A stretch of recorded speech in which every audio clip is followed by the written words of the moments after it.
Resident Evil: The Final Chapter marks the concluding installment in Paul W.S. Anderson's long-running live-action film series, bringing an end to Alice's journey against the Umbrella Corporation. Despite its status as the final installment, the film arrived with a certain buzz, having cultivated a dedicated cult following over the years, eager to see how the saga would conclude. However, true to the series' nature, this entry notably deviates even further from the original video game source material than its predecessors. Not only that, but it hugely retcons several established plot points from the earlier movies, creating inconsistencies that even longtime fans found challenging to reconcile. While it delivers on the promise of explosive action, its narrative choices undeniably set it apart, making it a divisive yet impactful finale for Anderson's unique vision of Resident Evil.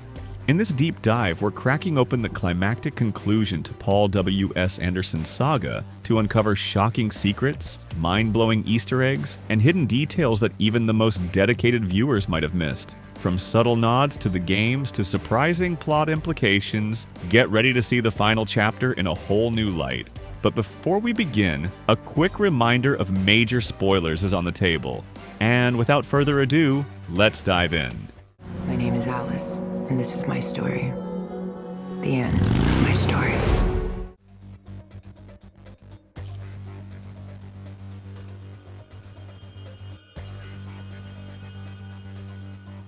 During the filming, stuntwoman Olivia Jackson, who was a former model, accomplished Muay Thai fighter, and motocross enthusiast, endured a devastating motorcycle crash on set in Johannesburg, South Africa. The perilous stunt involved her riding a motorcycle towards a camera mounted on a crane, notably without a helmet as the shot's requirements dictated.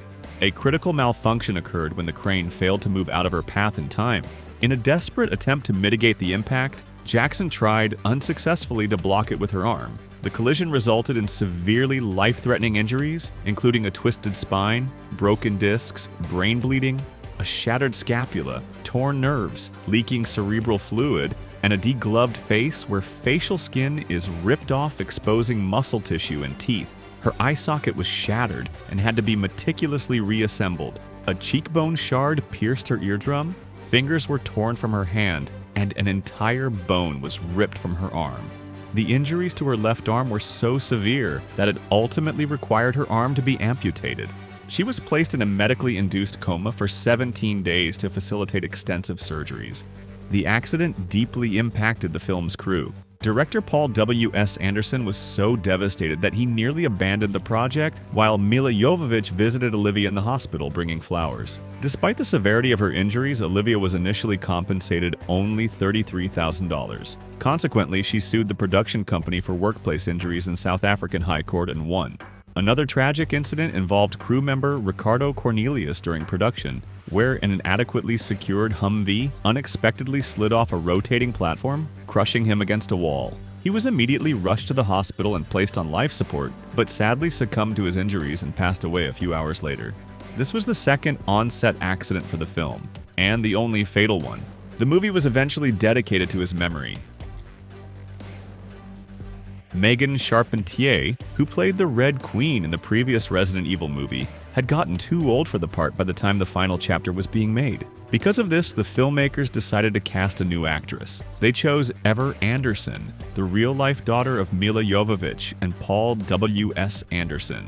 This film was Ever's very first role in a major movie. Ever was initially only meant to have a very small role, acting as young Alicia for just 2 days with no spoken lines. However, she impressed everyone so much when she was asked to stand in as a reference for the visual effects of the Red Queen that the filmmakers decided to use her in the actual movie as the Red Queen. This meant that she ended up having to learn more lines than any other actor in the entire film. And in a clever twist at the end of the movie, the childhood memories that Alicia Marcus uploads for Alice are actually genuine home videos and photos of Ever Anderson. And a few of these photos can be seen on Milla's Instagram. Following the conclusion of the 6-film Resident Evil saga, led by Paul W.S. Anderson, there was initial talk of continuing the same franchise with a TV series. However, plans soon shifted, and a complete movie reboot was announced instead. Ultimately, both ideas came to fruition, but as entirely separate projects that do not connect to the previous films or each other. The The first reboot was Resident Evil Welcome to Raccoon City in 2021, which ambitiously aimed to be a more faithful adaptation of the early video games, but failed miserably in its execution. Then, in 2022, Netflix released its own live-action series simply titled Resident Evil, which offered a fresh take on the lore with new characters and storyline, and which also failed hilariously at capturing the essence of the games. Even though Resident Evil: The Final Chapter was released 4 years after its predecessor, Retribution, the story in the new film picks up just 3 weeks later. This created a bit of a mystery for fans because several key characters who survived the previous movie, Jill Valentine, Ada Wong, Leon Kennedy, and Becky, are completely missing without explanation. The movie itself just implies they might have died off screen during the big battle at the White House, but the novelization reveals much darker fates for them. It explicitly states that they were killed off during the battle at the White House, where Wesker betrayed them after the events of Retribution. Jill was stabbed in the eye by Wesker's tentacle, and then her, Ada, and Leon were consumed by a monstrous creature exclusive to the novel, known as the Melange, which absorbed them into its mass. Becky was taken into hiding by Wesker and is reunited with Alice at the end. The novelization also mentions that after Chris and Claire Redfield were separated during the Battle of Arcadia, Claire was captured and taken into the infamous facility, the Hive, where Umbrella Corporation intended to torture her for information. However, she managed to free herself and killed the pilot of the aircraft she was on. This caused the plane to crash into Raccoon City, but thankfully, survivors pulled her from the wreckage, and together they transformed the skyscraper seen in the movie into the fortified sanctuary known as the Peak. Claire hasn't seen her brother since, but she held onto the hope that he was still alive somewhere. In reality, however, the actors for these characters didn't return for various reasons. Becky's actress, Ariana Engineer, had simply gotten too old for the child role. Li Bingbing, who played Ada Wong, had committed to another movie in China, and Sienna Guillory, who played Jill Valentine, publicly shared on Twitter that she was never invited back to reprise her role for the final chapter. But she took the opportunity to express her gratitude to all the fans who had shown so much support for her performance as Jill Valentine over the years, acknowledging their appreciation even if she couldn't be in the movie. Additionally, Wentworth Miller, who played Chris Redfield in Afterlife, did not appear in this movie due to scheduling conflicts as he was committed to filming a new season of his popular TV show, Prison Break. The movie incorporates a few Easter eggs for sharp-eyed viewers. In an early scene when Alice climbs onto an army Hummer, fans might notice the letters BSAA displayed on the vehicle's front, back, and sides. BSAA stands for the Bioterrorism Security Assessment Alliance, which is a major, well-known organization within the Resident Evil video game universe. A global task force specifically created to combat and prevent the spread of bioterrorism and bioorganic weapons that are a constant threat in the world after the events caused by the Umbrella Corporation. Also in the scene when Alice makes her journey towards Raccoon City, viewers might catch a quick glimpse of a Raiden bobblehead from the Mortal Kombat video game series sitting on her dashboard. It's a clever and personal Easter egg planted by director Paul W.S. Anderson, as Mortal Kombat holds a significant place in Anderson's career, being his very first film adaptation of a video game, released back in 1995. Another Easter egg appears when Dr. James Marcus is introduced with his title card, as it notably includes a reference to the Arklay Mountains. This detail is a direct nod to the very origins of the Resident Evil game, as the Arklay Mountains are a familiar and infamous location for fans of the video games. A remote forested area where the Spencer Mansion is located and the initial horrors of the T-Virus outbreak unfolded, which forced the STARS team into their terrifying ordeal.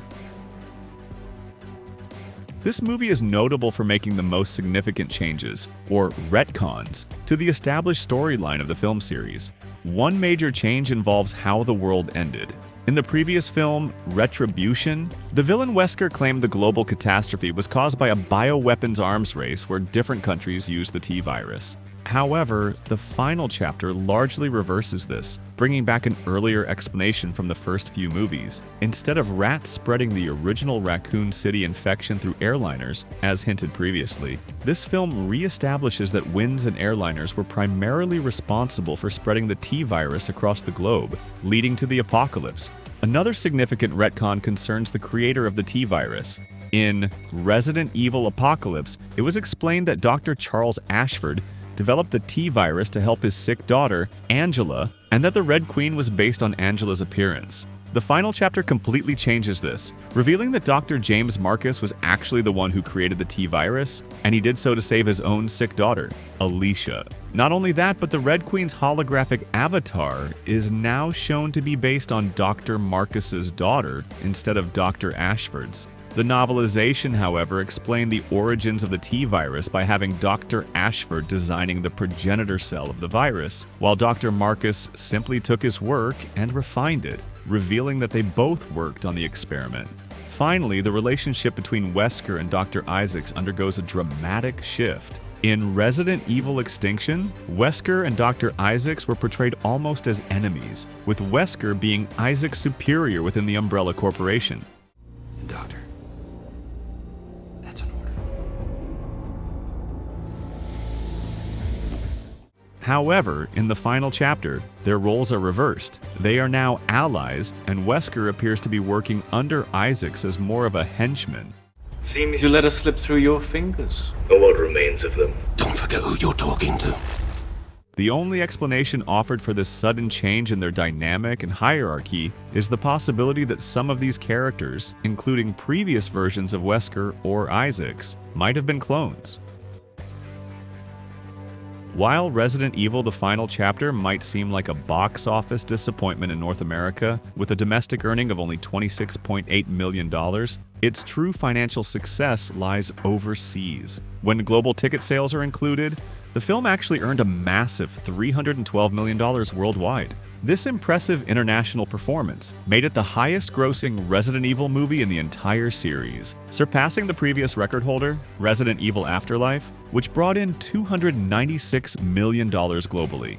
The entire movies were consistently huge global successes, with the 6 movies written by Paul W.S. Anderson collectively earning over $1.3 billion worldwide, proving the franchise's significant appeal outside of its home market. And that concludes all the fun facts about Resident Evil: The Final Chapter. If you enjoyed peeling back the layers of this film, please consider hitting that thumbs up button. And while you're at it, why not subscribe so you don't miss out on future explorations into the world of Resident Evil and beyond. Also, if you want to see more deep dives into Paul W.S. Anderson's world of Resident Evil and discover more about script changes, casting choices, and the novelizations of those movies, be sure to check out the other fun facts videos on the channel. Until next time, thanks for watching, stay sharp, and we'll see you in the next video.